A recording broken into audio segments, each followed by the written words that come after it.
The word.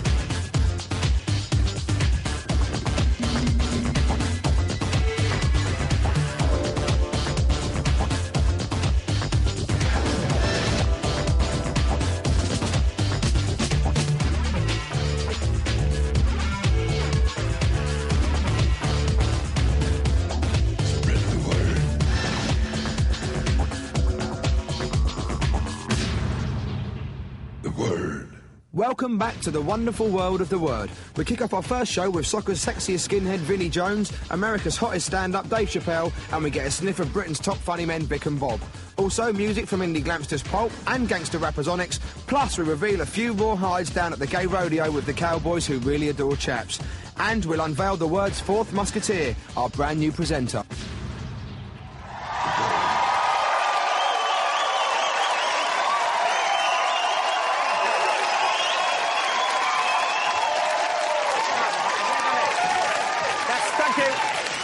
Bless you all. Yes, the word is back again after 8 months off the air. It's quintessentially British as taking snide photos of royalty and getting dumped out of a World Cup. All I can say to start this series is, Lord, forgive us, for if there are 3 people on this planet who know not what they do, it's us 3. Most definitely. Well, I think it's good to be back, boys, anyway. I mean, we know you've missed us already. I mean, who else brightens up your Friday nights like we do? But here to add to that warm glow is our 4th musketeer. We know you've been dying to find out who she is. We've hidden her from the public eye all week. Dim the lights, boys, hold your breath, and ladies and gentlemen, prepare to be dazzled by our new presenter. Wherever she may be. Ooh. My name's Huffty, and I'm the brand new presenter on The Word. And I'm having a cushy time. They gave me the job on 3 conditions. I get a long blonde wig, I lose 3 stone, and I pretend to be a Mancunian. But we've got a cushy Friday night for you tonight. It's going to be champion, because Friday night is party night. And we're going to bring a bit of The Word to a very special teenager's front room. I can't tell you where we are because it's a big secret. The teenager's a very big fan of The Word. He's probably watching the telly at this very minute. So, back to you, Danny. Well, Huffty, you've been broadcasting live to the nation now for about 20 seconds or so, and I think we'll get you off on the right foot and give you a bit of advice. Terry? Oh, a bit of advice for Huffty. Yeah, what I'd say is don't let all the cash, the freebies, the foreign travel and the press attention let you forget where you come from, because with an accent like that, no one else will. Mark? Thanks, Tim. I think of all the people on earth to give her advice, we're not the 3, are we? So I'm going to leave that one.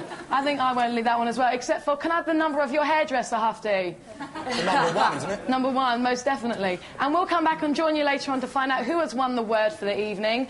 But first, here's a band who have basically, it's their first UK appearance, and they've come all the way from the US of A. Here is Onyx with Throw Your Guns.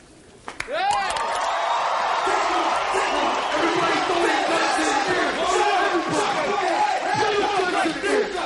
Everybody in the whole man, it's all about crime. Onyx! It's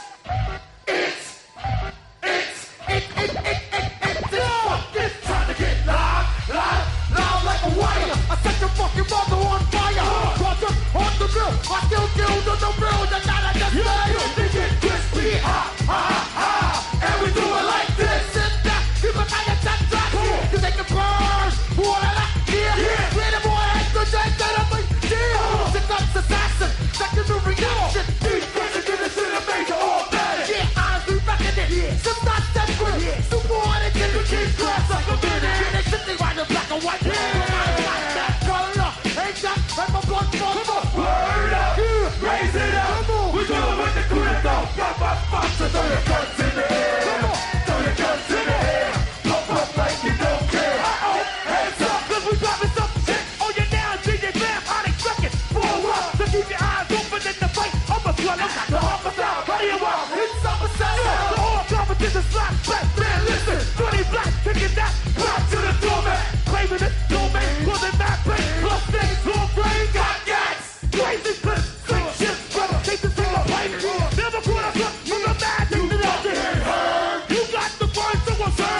It's a catastrophe. Take a little sticky. I'm a bullhead with a knife. And put your money on your life. So, throw your guns in the air.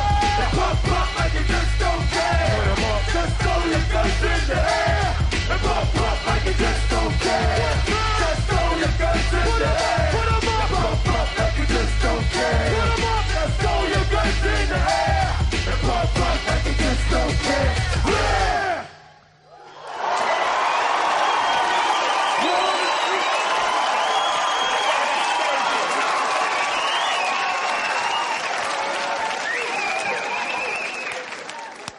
Listen, bit of a stage invasion there at the time. Onyx, throw your guns. I should say our first guest tonight is already being tipped as America's brand new Eddie Murphy. He's the clown prince of the American comedy circuit at the moment. He's over in Britain for the first time. Please welcome Dave Chappelle. He's hip, he's hot, he's taking on Hollywood, and he's only 19 years old. Dave Chappelle, the boy from the neighborhoods of Washington, D.C., is now the clown prince of the American stand-up circuit. But despite making merry in his new movie, Robin Hood Men in Tights, he's still staying true to his roots. Welcome to the Word, Dave.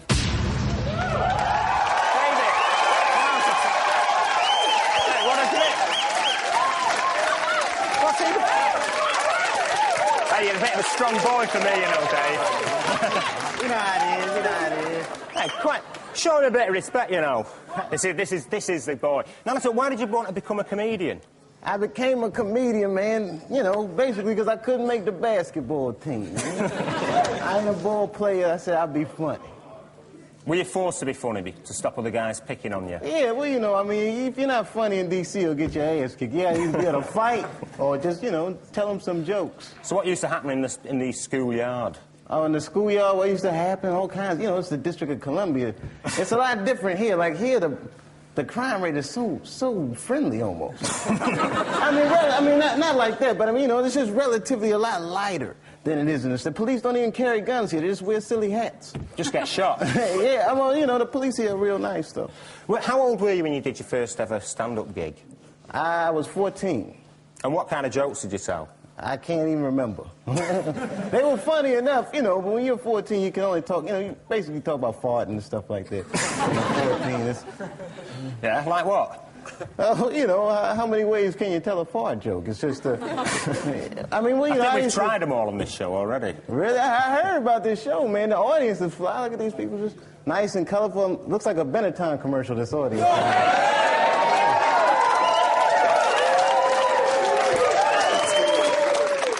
Look, you've been in Britain for a while now. You're doing a bit of a tour around the place.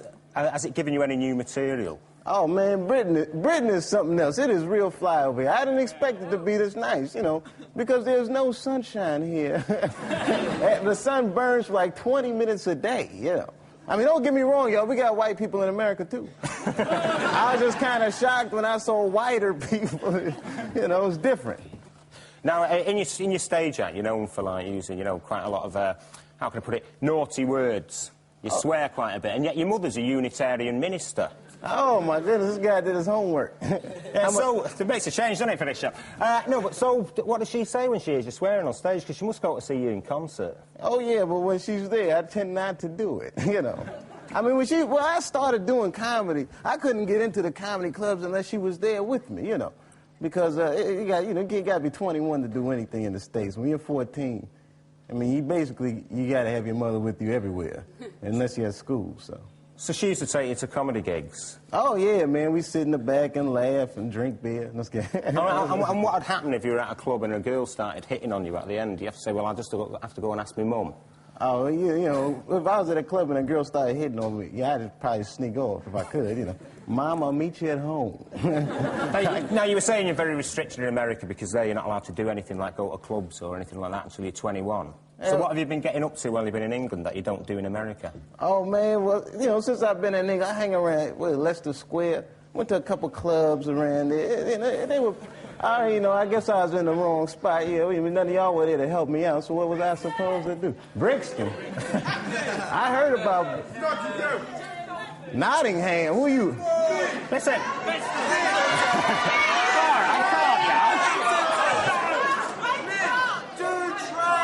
I just heard someone say Birmingham as well then. No, Nottingham though, you're going to be in a Robin Hood film, aren't you, with Mel Brooks soon? We'll talk about that a little later on. But Dave, in case you're feeling a bit homesick, we thought we'd get you a little bit of typical American culture coming up next. Oh, that sounds good. From way out west. Howdy, partners, and welcome to the Roy Rogers Riders Club. They're rough. They're tough. And they're deep in the heart of Texas. Yes, these cowboys and cowgirls know no fear, and they're proud to be queer. For this is the 1993 finals of the International Gay Rodeo Association. Yahoo! Gay rodeo came galloping out of the closet in 1976, and it's now drawing rough riders from all sections of the gay community. George is a horse trainer. It's a sport that is real American and real popular, and I've done this all my life, and a lot of these other people have too. John owns a furniture store. About 7, 8 years ago, I had a dream, and this is what I dreamt. Kent is a banker. I grew up on a farm, so for me it's not anything new. It's not only a $25,000 prize money event, but a whole social extravaganza. You can check out the latest merchandise on offer, trade back copies of Gay Rodeo's very own magazine, and even dance the night away at a good old-fashioned hoedown. But away from the sideshows, it's the riding that gets everyone really worked up. Dishing out the prizes to this year's winners is organizer Roger Bergman. It's very competitive. We do most of the events that they do in the Professional Rodeo Cowboys Association. The competition may be stiff, but these cowboys aren't only interested in the events. The cowboy culture is probably because kind of a macho image. There's and the tradition of being out there and roughing it and riding the horses and stuff. There is I suppose, a little bit of a fantasy about that to some of the people that come as spectators to watch it. A fantasy aside, the skill of some of these riders is indisputable. Gay rancher T.J. Smith claims he's as much right to saddle up as anyone else. I just kind of grew up in a cowboy culture. I grew up on a ranch, and I did straight rodeos at first, and now I'm doing the gay rodeos. Not everyone's here for the horses, though. Chili's here for the fashions, cowgirl fashions, that is. For Chili Pepper, otherwise known as Tony Valdez, is Gay Rodeo's reigning drag queen. What's with the tiara, then? The tiara is what's given to me along with the belt buckle for the title of Miss International Gay Rodeo. These are my white and black ladies' boots that I do Patsy Cline in, and then my ruffle blouse with my matching cow print shirt. Holding their own with the regular trials of skill and speed are Gay Rodeo's more specialist events. First up was the Wild Drag Race. In this event, rough-riding drag queens must mount a stubborn steer and hang on until they cross the finishing line. Now get on his back. It's camp, but there's serious money at stake. Thank you. About 7, 8 years ago, I had a dream. This is what I dreamt. Kind of stupid, but there's money in it. And picking up the purse of $1,500 was the Colorado posse.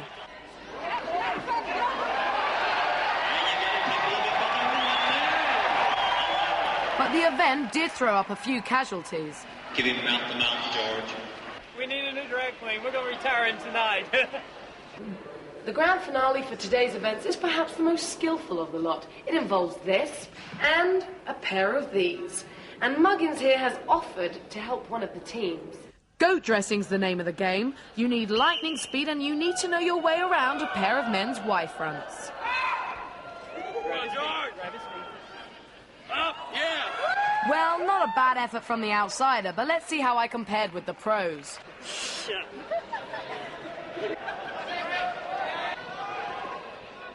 I almost thought I had it, but sadly I was pipped to the post by this pair. We got a good turn, didn't we? Yes, we did. We were 13 seconds. That's not bad. Well, like, I might become professional. Leave the word and move on to goat Professional dresser. goat dresser, right? Professional indeed. I must admit to feeling sorry for old Billy, though. Poor thing. They weren't even Calvins.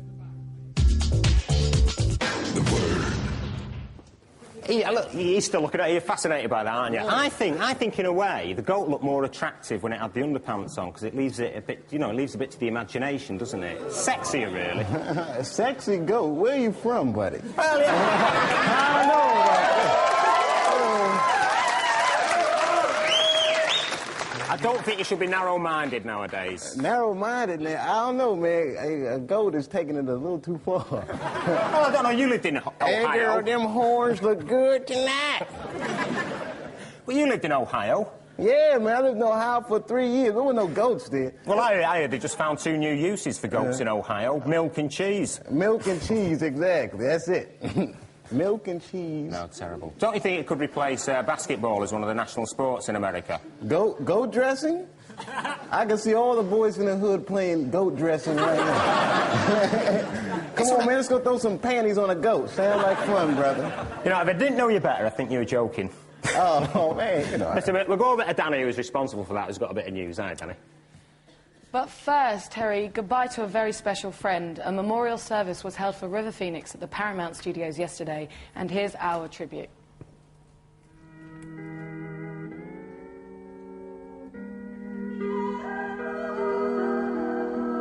Earlier this week, River Phoenix was laid to rest in Gainesville, Florida. He was dressed in his favorite T-shirt, bearing the name of his own band, Alakazatic. And their only TV performance was on The Word back in 1991. You might not have heard of them, but you'll definitely have heard of their frontman, because he's a teen pin-up, and he's a movie star, my kind of man. But don't you have, like, you know, strong environmental issues that you believe in? We do have strong beliefs, and we do press these issues, but all in character, you know, through the music. In films like Stand By Me, The Mosquito Coast and Running on Empty, River established a reputation as one of the most promising actors of his generation. Well, I came back to town around 3.5 years ago, and that's when I met you, so it's been 3 years, Mike. It was on the set of My Own Private Idaho that River cemented a long-lasting relationship with Keanu Reeves. Amazing, terrifying, amazing, inspirational. We'd stay up a couple of times and just go off. River made an impression on Keanu he'll never forget.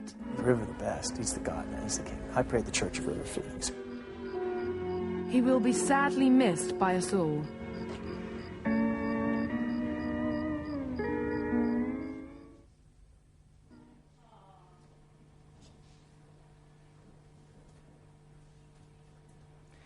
Coming up in part 2, those kings of comedy, Vic Reeves and Bob Mortimer, and more from our new presenter, Huffty. Back after the break.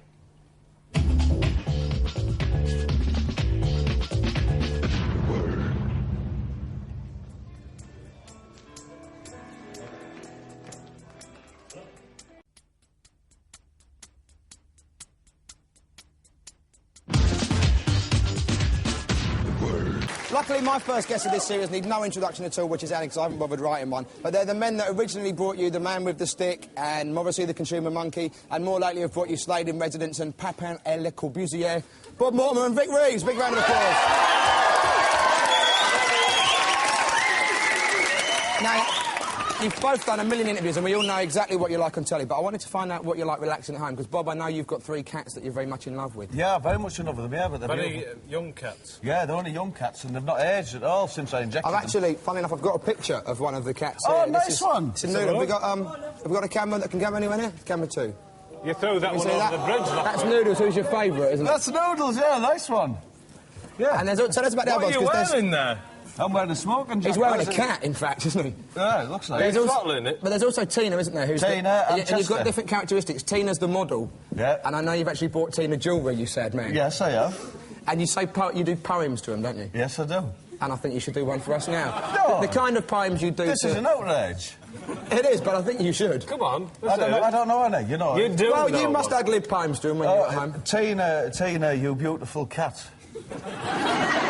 I suppose because they're cats, they don't know that that's a crap poem, do they, really? Well, Noodles is obviously the first time we met, Mark, we was in Covent Garden. You were a very silvery face, and you were doing some of that robotic movement. That's right, yeah. Don't we say that you were selling those little monkeys? I was on the same patches, Mark, and I was spinning on your head, those little furry worms that jiggle around on the floor. Those were the days, and look at us now. Look at us Look where we are now. Good Lord, please don't look at us now. But, Vic, I've heard that you've also got a dog, Maggie, that you're very much in love with. Yes. And you've said you'd give up showbiz for Maggie. I would do, yes. On what conditions? Why would you give up? Would Maggie ever say to you, Vic, I want you at home a little bit more? She does regularly. You know, she's a little dog, lovely little dog. Hello, Maggie. And she's got a little saddle that I put on. And I ride around regularly on it. So you both love animals, but... on some stockings, apparently. Yes. Someone's been... No, I wear the stockings when I'm riding. Someone's been peeping Tomming on you, with you and your dog. You see, Vic owns a little cemetery in Lewisham, which is just for dogs that died at sea under 1 year old. I love gin. There's only Maggie. Maggie's dead, you see. It's very sad. No, she's very much alive. She's very much alive. She may look dead. She's very much alive. alive. A bit like you. You look like a bit of a cadaver tonight, but... Huh? I don't. Shall I join in now? Yeah, anyone? Oh, OK. Because also, you used to be a pig farmer, and I heard that you used to castrate the baby pigs. How can you reconcile that with it? You're obviously a big animal lover. I'm sorry about that. What's the bad thing about that? That's a very nice thing to do if you don't... No, I did actually. No, when I was 14, it was my first job, and it was the day that Princess Anne got married. Oh, I remember that. And that was my first... And yes, my first job. So was it a commemorative castration for Princess Anne? I think that's what started it off, yeah. Well, can you... we've actually got a model pig here. Could you show us exactly what you do? I mean, I don't know who's been designing these models, but... are we on that camera? Take a look at that. That's something to do with those cowboys. Probably. But what would you do with a pig? Show us how you would... you know, half the audience here has been brought to one pig, you know. You'd put it between your legs, like this. Actually, that way around there. And you'd pull the testes out, and or the cobs, and pull out, slice them once, slice them twice, slice them thrice, and there you are. And very, very nice. At the end of the day, have you got a big pile of spare pig's testes? You've got a bowl. You've got a feast. That's what you've got. So you've probably got a couple of sausage rolls there, haven't you? You've got to keep the testicles, if I can call them, away from the mother, the sow, because if she tastes the balls, she'll take them off the young pigs. You know. Why would she want to? Because they taste so just to play with them. Right. Fascinating as this is, we've got something else to go to. So a little bit of gossip. Have you? Boys just want to have fun. Bad Boys Inc. are Take That's biggest rivals. Good-looking, cool and clean-cut. But what were they doing before they hit the charts? Well, Tony Dowding was once a well-known model. It's his chest gracing this commercial for Solpadeine. The power of Solpadeine is... Tony's fine physique is also shown in this ad for sex chat lines. And now he's turned up in this catalogue for fetish specialists. Expectations. Yes, pop fans, here among the bondage and torture crowd, we see our Tone relaxing in the casual look. Tony, it seems you really are a slave to fashion, you bad, bad boy. Quite unpleasant. If you've just turned over from Rain Man, which has just finished, you're probably wondering what the hell's going on there. And I think we'll probably leave that to your imagination. We've had Rick and Bob on the show so far, and some great music, and there'll be a lot more My later guess on. was it was an arse. I think possibly. But I just got a fleeting glimpse. But a culture shock, though, from Rain Man to an arse. And as you don't like Dustin Hoffman. I have Dave, have you ever had any ambitions to be a pop star? You've done anything else already. You're so young, and yet you've done stage, screen, TV. Yeah, man, everyone wants to be a pop star. Either that or just cut pig balls off for him. He's been both. The double whammy. Man, that was amazing. You would really cut the pigs? I was very good at it. You'd hardly make that up, would you? You'd hardly think, I'm going on national TV, I'm going to show off a little bit what I used to do when I was a kid. E-gas, that is disgusting.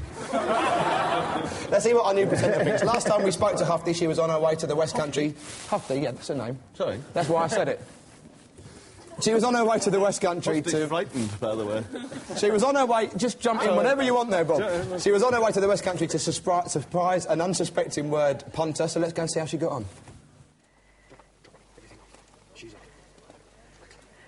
Hiya, it's me again, Huffty, and I'm freezing me tits off here at this secret location, and I'm stone cold sober.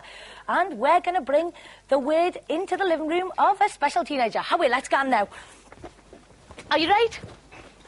Howie, we're in. Mrs. Snashell! Mrs. Snashell is Mrs. Snashell here. Hiya, you're live on Channel 4. Where's Jay? He's upstairs, he's upstairs. Come with me, show me. Howie, Mrs. Snashell! Show me where he is. Where do I go? You come with me. You've got to come as well. Is this camera, Jay? Shh, don't tell Jay. Don't tell Jay. Where's Jay? He's in here watching, Blur. Carter. The Weird. The Word, yes. Jay! No, he's not. He's gone. Oh my God, he's not in here! Where is he? Where mate? There he is. Jay! Hi. Jay, hiya! Hi. You're live on Channel 4! I know, I just saw you dive in from my mum. It's quite scary. Mrs. Snessel, come back! Jay, come over here. Come over here. I'm freezing. We've got to get warm. So, Jay, you are here in your mum and dad's pub, which is the last pub at Land's End, so that means you're the last teenager in Britain. Okay? Okay. Before America. Are you lonely being the last teenager in Britain, Jay? No, it's not bad. I've got my little dog there. It's quite fun, actually.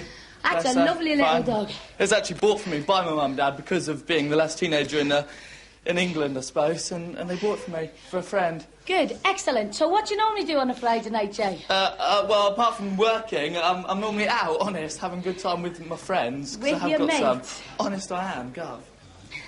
So, and what you have done now, Jay, is you have won the Weird in your own front room. Bloody hell, isn't it excellent? I'm shaking.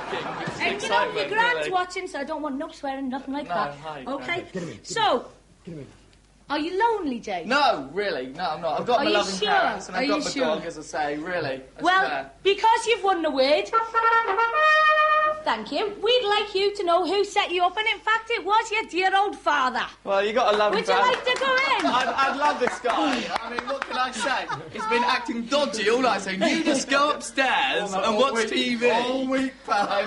Bless him. What can I say? And also, He's a it dear. wasn't only your dad, it was all your mates as well. So if all your mates would like to come in, we've got Liz, Bison, Chris, Tammy, Ed, Justin, Tamsin, Rob, Seth, Christy, Wookie, and Dan. Yeah. Lovely long hair, isn't this, Krusty? And this is just the beginning. We've got plenty more for you because you've won the Weird. Thank you very much. And back to you, Mark. We'll see you later. We're having a champion time. Excellent stuff. What do you think of Huffty, our new presenter? I believe her to be Satan.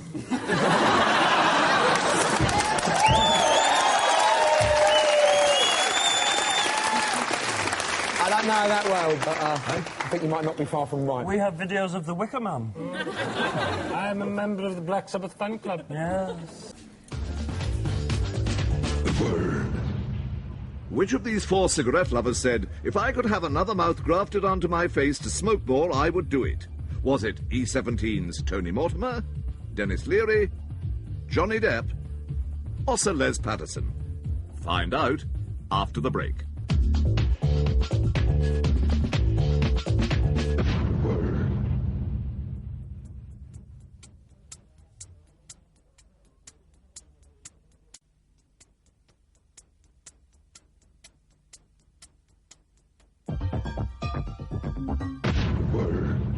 We asked you which of these cigarette lovers said, if I could have another mouth grafted onto my face to smoke more, I would do it. And the answer is Johnny Depp.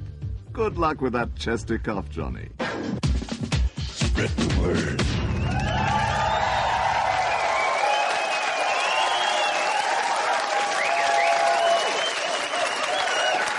And welcome back. Yes, you know, and if you have been watching Rain Man, we might manage to lower the intellectual level. God, you just look at that. The owners can queue up after. Can't have any of that on the show. Still with us, of course, we have Mr. Dave Chappelle, Vic, and Bob. Hi, Terry. Yes, We haven't lovely. said hello. Hi, Terry. I know. Actually, it is nice to see you. No, again. it's lovely to see you, Nice Terry. to see the photo of your cat. Lovely skin, Terry. Is it? Do you want to have a feel? No, I'd rather not. I'll come and comb your hair for you later on. Listen, we're going to Land's End where Huffty is with the guy who's won the Word for tonight. Let's see how she's getting on. Huffty, pay attention, girl. Hiya, it's me again, Huffty, with Jay, the last teenager in Britain before America. So, Jay, who's your favourite band? My favourite, well, really, just Don't Sway, Carter, One Stuff, the lot, really. EMF, you know, all these indie kid things, I'm afraid. OK, long hair, lovely bob, gorgeous. Oh, so, lovely. if you'd like to look over here, Simon, see what we have in that corner. Look at all them. Them Newcastle bottles of brown ale under the desk there. Isn't that Custy, a man after my own heart? Probably nicked from his father's pub. Couldn't dream of it, really. So, let's go and have a quick run into the front room and see what the crack is. You, let's go. Come on, Jay, let's go. Oh, fuck. Oops. Ow, that really knackered. Are you right there, Jay? A big party. Are we, Jay?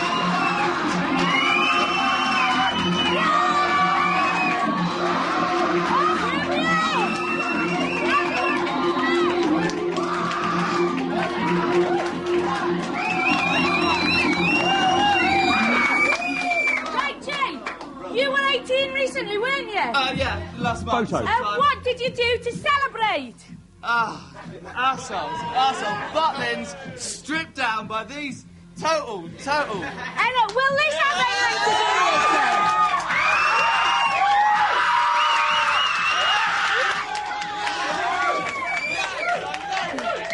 That's not my face, that's just photo trickery, I swear. And I was sent all around the school as well. I don't know. All lies, it's lies, it's not me. Photo trickery, I swear. We're friends like that, eh? But Jay, when you were in Butlins, I hear that you met a lovely lass.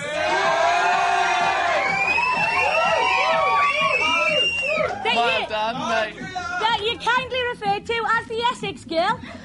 And we've got her here tonight to see you, all the way for Aylesbury in Buckinghamshire. God. Yes,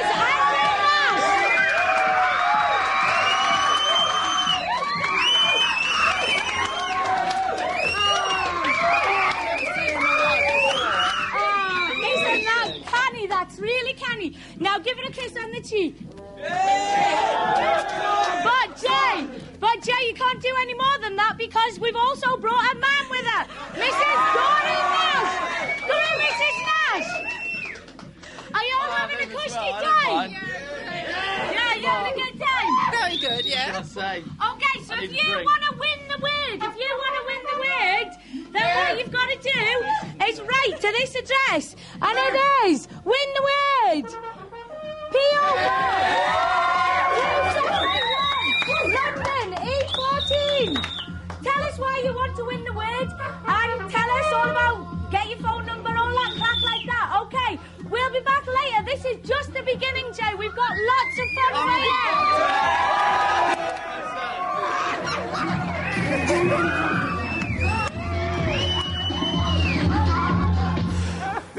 I'm supposed to say something now, but I think you're holding that really well there.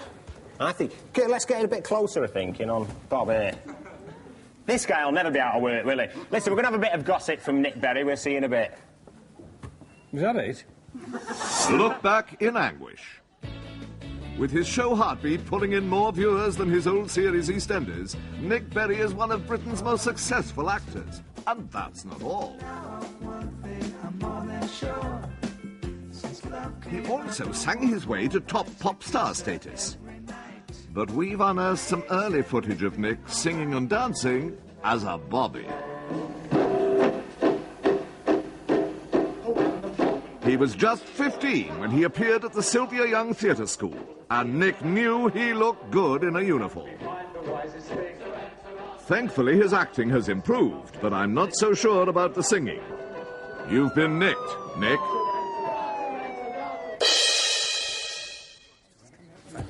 Yes, very nice. So, as my nan always used to say that, she was always comforted by this sight of a policeman's helmet. Yeah, no, right. Doesn't that fella you interviewed look like Joe Brand's brother? Oh, wait, it's just an observation, really. I've never met. She said I don't move in my information to you, Jay, is if you've got a little dog, make sure you don't put down the seed balls in your back pocket. You know what I mean? Dave, what do you think of Vic and Bob? Because you've been to see them live, haven't you? Do you think their kind of humour would go down in the States? Man, those guys are outrageous. They go down anywhere. I mean, you guys are wild, boy. He must have I don't know what you do before You want to the read show. this out here, look, the poll box. The poll box. That's where the poll people put their money. Yeah, you must have got this from Mississippi. This is something else, man. You know, I'm afraid to enter this contest. Listen. If I win the contest, will that lady come to my house? You wanted to. Well, so they'll be queuing up to come round to your house I later. just want to find out when she get her haircut, because hers look good, man. Listen, we can sort that out for you. You know, I think you might be related. Oh, yeah, man. Me, her, and Onyx. The bald-headed posse. Listen, we've had everything on the show tonight. You know, pretty fruity, really, down to earth, except for football. Now, the legendary Liverpool manager, Bill Shankly, always said that football wasn't a matter of life or death. It was far more important than that. And Mark went to meet a man who actually lives by those words.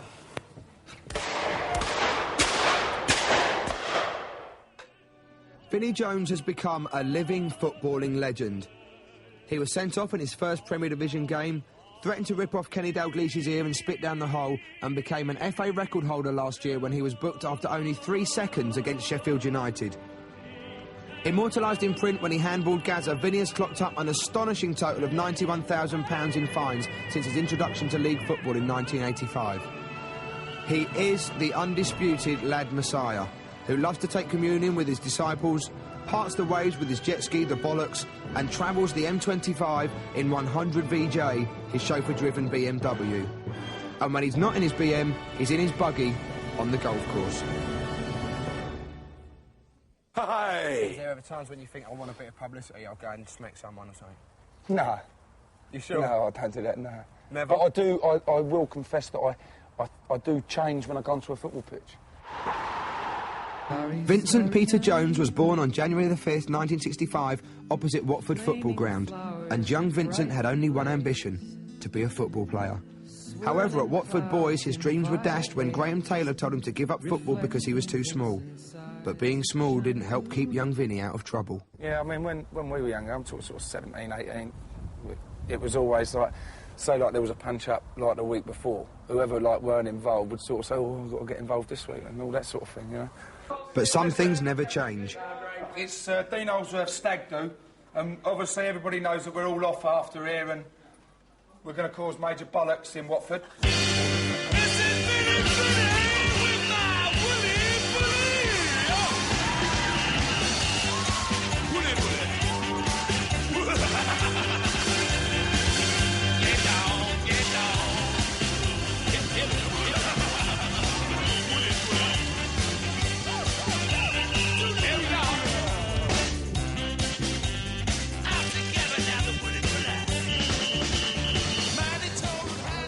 Do you all come out together? We go out every week. We go out every week. Normally on a Friday before a big game. The next man that does that is going to get a fiver off me. It may only have been a fiver that night, but last year Vinnie lost £70,000 in fines, £20,000 alone for Soccer's Hard Men, the infamous video in which he was accused of condoning violence. When that video comes up, I honestly cringe. I think how could I have been such a prat? Vinnie now intends to drop his psycho image. He has a new manager and plans to marry childhood sweetheart Tanya Terry next June. I always think of her, like, whatever I'm doing, like, I mean, last night I said, I'll score you a goal tonight. She said, score me 2. And I scored, I could have scored 2, you know what I mean? And when I scored one, I thought, oh, you know, I've let her down a little bit, you know what I mean? Yeah, I don't know whether she's changed me. I think I've changed. I mean, You're better than the age. Well, I'm 28 years old, and, you know, I still like the crack with the lads, you know, but I tend to stay in a lot more than what I used to. And when he's not staying in with Tanya or fishing with his dad, Vinnie's turning his eye to the world of art, from which he's just commissioned his first painting. I thought it'd be nice to have a proper one done, so I've got a big one about 4 foot by 3 foot, which a local artist done, a lad called Paz, one of me mates now, and he said he'll do it. So I got every little bit of pictures and everything, put them all together. It took him about 3 months. And it's the picture of me in Gaza in oil painting. So. What do you think you'll be doing when your life as a professional footballer's over? Do you want to manage? Do you want to? I'd like to manage, yeah. I'd like to get in, like, in television as well. But one thing people would want to see if you were on TV is the softer side of Vinnie Jones, which I don't think you're ready to show yet. people saying the softer side. I mean, what do people want me to do? Give me a cuddle now. Well, that's what I'm saying, see? I'll give you a right hand. Exactly. But I could have told you, Vincent, this world was never meant for one as beautiful as you.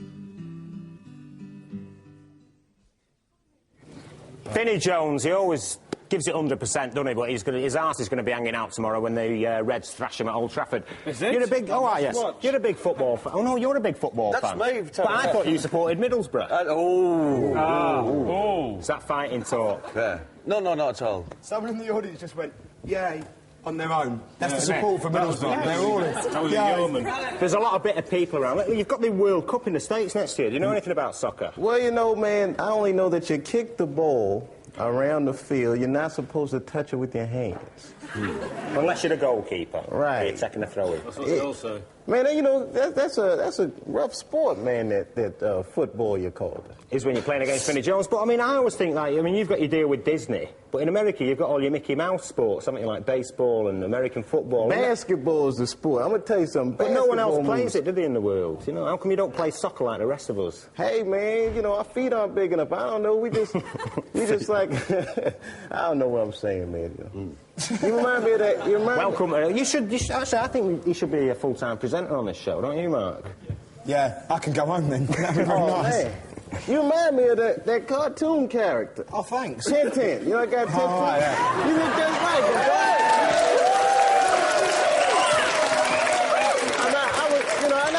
I was just thinking about that all night. Hey, thanks, Dave. Really nice to have a new nickname for the new series. Thanks a lot. You can call you Wasn't Tintin. Tintin blonde? Huh? Yeah, Tintin gotcha. was blind. I see the resemblance now. Oh, you know, man. I mean, it's just the way your little hair is shaped. It just kind of... Listen. We're going to go to Huffty now. Newcastle lass. She's a big football fan. At ROB. Win the word for the night. Ooh, look at that. Huffty. Here with Jay at Land's End, with his mum, his dad, with Mrs. Nash, with Andrea, with the bodybuilders from Cornwall, with all his mates. Yeah. See you next week. Ta-ra, bye, See you next week. See ya. Say bye, Jay. See you, Terry. This is a classic. That's a goodbye from me. I would say thank you to Dave. Thanks to you, Vic. Thank you very much, thanks, Dave. Bob. And thanks to Mark. Goodbye to Tintin, obviously. That's good night from Good me as night. well. Next week, I'll be chatting with Jean-Claude Van Damme. Huffty will be reporting live from the Miss World contest in South Africa. And there's sweet, sweet music from Stacker Bow. Now, guys, you've got something prepared for us, haven't you? Yes. Go off, go and do your thing. Go and do your thing.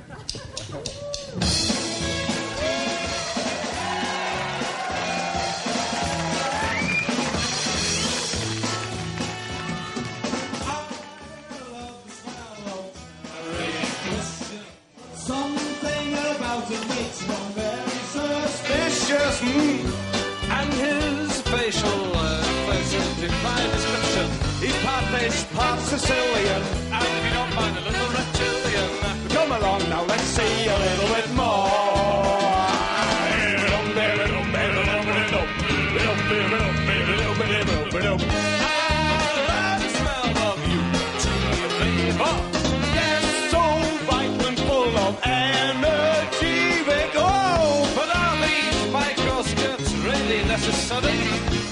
I think so, Bob. Let's have a look at it. I'd rather not. I think your bums are showing. No, let's have a little bit more.